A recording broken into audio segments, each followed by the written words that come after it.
Merci de nous suivre sur l'ensemble de nos plateformes pour vous informer sur Prestige. Au sommaire de cette édition, le gouvernement du Sénégal a tenu promesse concernant la revalorisation des primes et indemnités des travailleurs des chemins de fer du Sénégal. Selon le secrétaire général, ce jalon posé par l'État du Sénégal va permettre de valoriser un engagement de tous les travailleurs. Le collectif des habitants de la cité de Diamalaye, niché dans la périphérie sud de Thiès, pointe du doigt le chef d'agence régionale de la SNHLM. Il a fait face à la presse. La première édition du tournoi de la charité, 12 ASC étaient engagés dans ce tournoi. Le tableau des demi-finales est connu. La page de l'actualité nationale avant celle de l'actualité internationale et la page des sports viendra boucler ce journal dans un court instant. Le développement.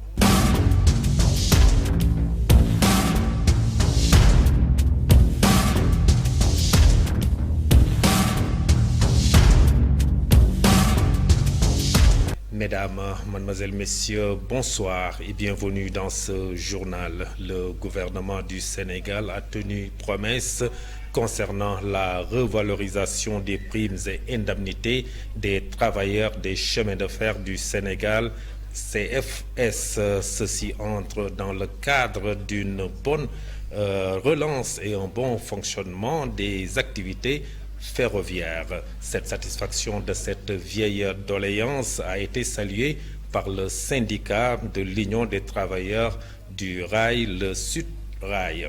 Selon Babacar Gueye, le secrétaire général de ce syndicat, ce jalon posé par l'État du Sénégal va permettre de valoriser un engagement de tous les travailleurs pour la bonne marche des chemins de fer du Sénégal. Ces propos sont recueillis par Cherfal. Il faut dire qu'on se réjouit sur l'entente qu'on a pu trouver par rapport au document qui a été soumis au niveau de la direction générale et au conseil d'administration. On note aussi que nous ne sommes jamais animés d'une volonté de sabotage ou de destruction de cette entreprise. Tout ce qui nous anime, c'est de favoriser un climat de cohésion et d'unité qui va réunir tous les acteurs vers l'objectif. Et la reconsidération de ces conditions va permettre de favoriser un engagement de tous les travailleurs, de les encourager à fournir davantage d'efforts et un déploiement total. Comme on l'a toujours dit, nous sommes conscients que depuis le début, l'État du Sénégal a fait pas mal d'efforts, mais quand même, il faut aussi noter que les travaux ont été extrêmement pénibles pour les cheminots. Donc ils sont parvenus à faire pas mal de résultats en 2023. Ils ont aussi toujours été aux côtés du directeur général pour l'accompagner sur tous les événements qui sont passés. Donc maintenant, à l'heure actuelle, on se doit de les motiver et de renforcer le niveau d'engagement. C'est la raison pour laquelle aussi on se félicite et on dit aussi vraiment que nous reconnaissons la compréhension et le sens de l'écoute du directeur, d'avoir été à la hauteur pour comprendre la motivation des représentants du personnel que nous sommes pour exposer cette plaidoirie au niveau de ces services et en fin de compte, ce qui était recherché est finalement trouvé. Après une longue durée d'inertie, l'exploitation commerciale du train va bientôt commencer selon le gouvernement du Sénégal à travers le ministre auprès du ministre des Transports Pape Amadou Ndiaye, et ceci après l'essai à blanc sur l'axe Thiès-Diamniadio. Biram Diouf est un habitant de Thiès. Il exprime sa joie pour cette nouvelle. Il est au micro d'Aminata Sissé et de Seynabou Mbaou. C'est un ouf de soulagement pour toute la communauté sénégalaise. En fait, si les rails commencent à fonctionner, là, ça donnera un coup de soulagement pour toute Thiès. Non, je ne pense pas, puisque les travaux ont démarré bien avant les élections. Certes, l'administration sur place a un peu failli sur les rails, mais ils sont en train de faire quelque chose, des pas, et ces pas-là, c'est vraiment c'est galant, et puis il faut qu'on porte ça, c'est ça. Voilà, donc on s'est aménagé avec les voitures, parce que c'est les camions, je ne sais pas qui sont les concessionnaires qui se chargent de ça, mais les rails vont bientôt soulager les commerçants.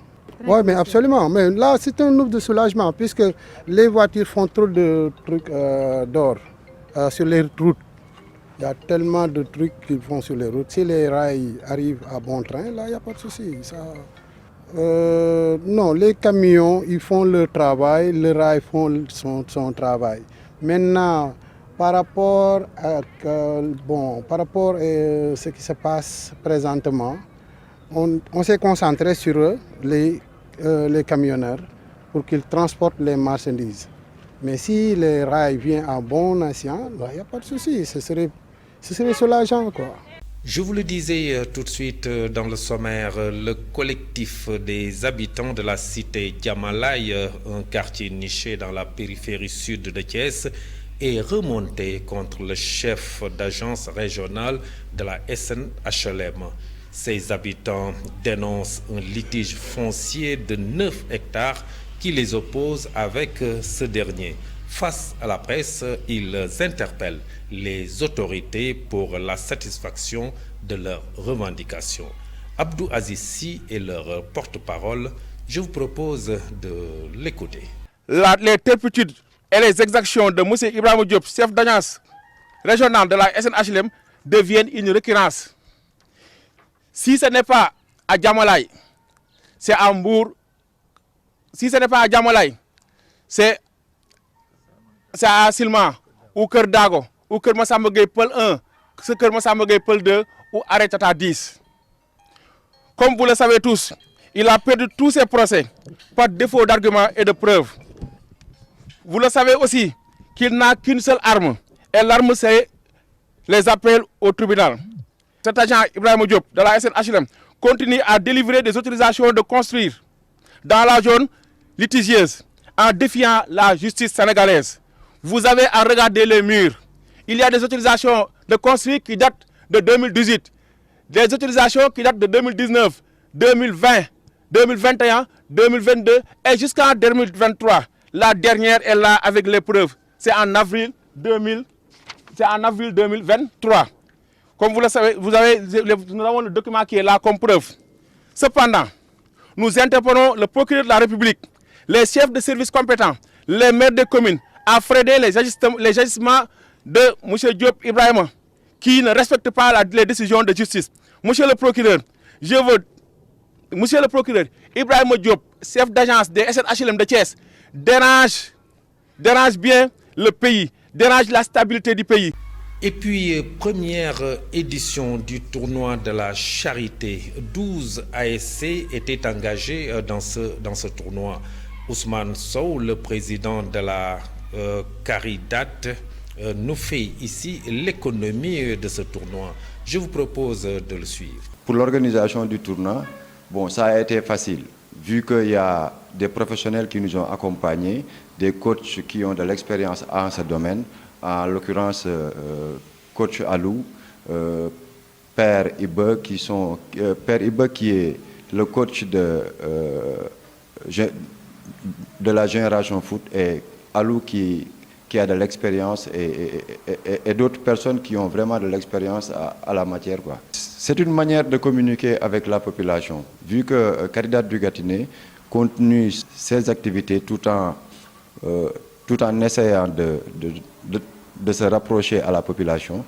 Le but de ce tournoi, c'est d'accéder directement aux nécessiteurs pour pouvoir leur apporter notre contribution. Actuellement, au niveau des élus locaux, nous n'avons pas d'appui ni de financement. Nous débrouillons avec nos propres moyens du bord. Il y a des mails que le président Ayuba a envoyés aux élus locaux et des messages, mais voilà, on n'attend pas, voilà, on n'a pas encore eu de retour, quoi. Je profite de l'occasion pour remercier le nouveau préfet de Thiès, qui nous a reçus et nous a encouragés et nous a promis de nous accompagner. Oui, on compte faire le final ce samedi 20 à 19h à Maniang Soumaré, Inch'Allah. Oui, nous appelons tous les Thiessois au niveau de Maniang Soumaré à 19h. Et puis retenez qu'à l'issue des matchs de poule, le tableau des demi-finales s'établit comme suit. Espérance contre Bok Diom, Diamaguène contre Fayou. Les matchs sont prévus à partir de 19h le samedi 20 janvier au stade Maniang Soumaré de Thiès.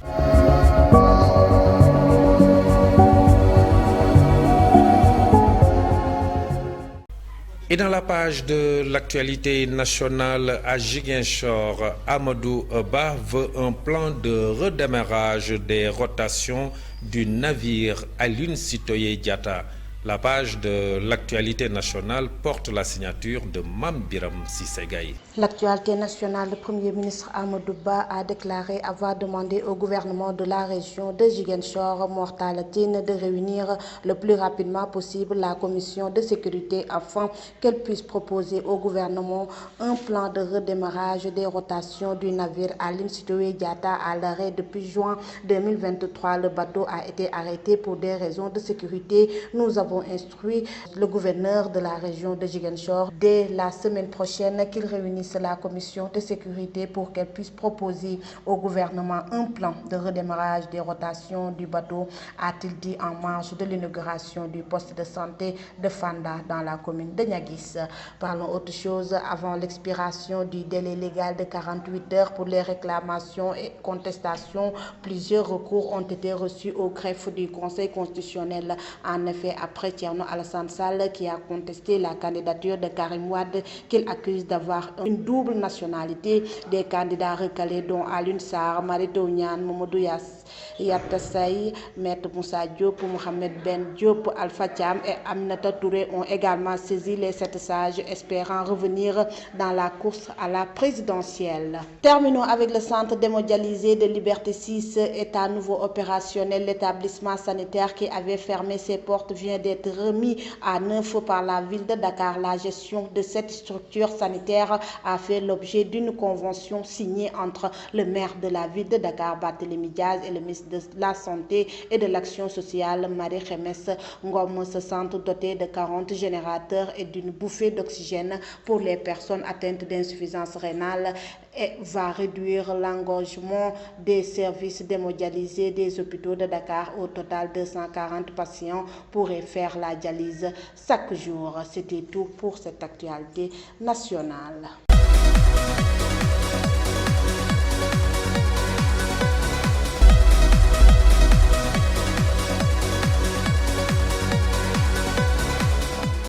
Et dans la page de l'actualité internationale, nous irons aux Comores. Des heures éclatent à Moroni après l'annonce des résultats de la présidentielle. C'est un rapide survol. Ramatoulaye Cissé. Des militaires ont été déployés à Moroni après des incidents qui ont éclaté ce mercredi 17 janvier dans la matinée au Comores.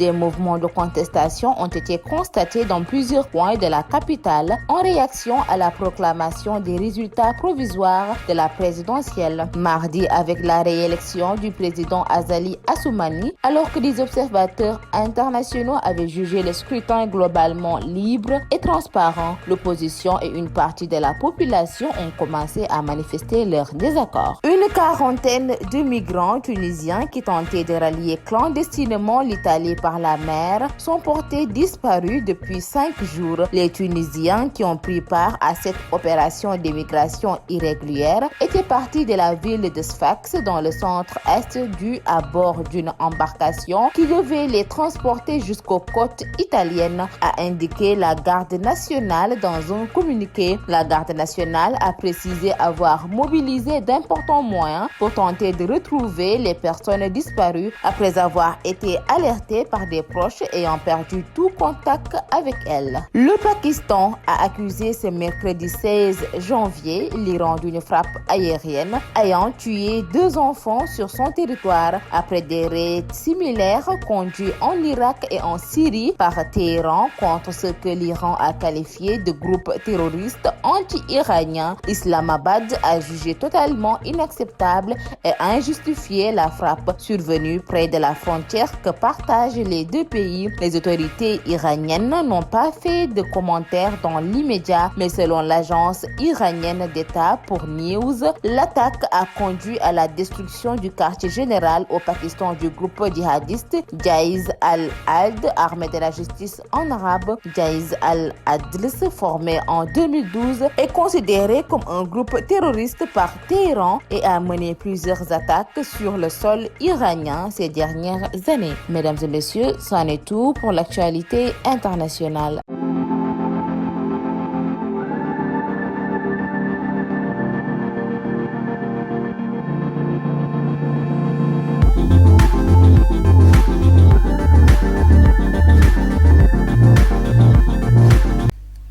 Et dans la page de l'actualité sportive, CAN 2024 en Côte d'Ivoire, la Tunisie chute d'entrée face à la Namibie et le Burkina Faso s'impose in extremis face à la Mauritanie.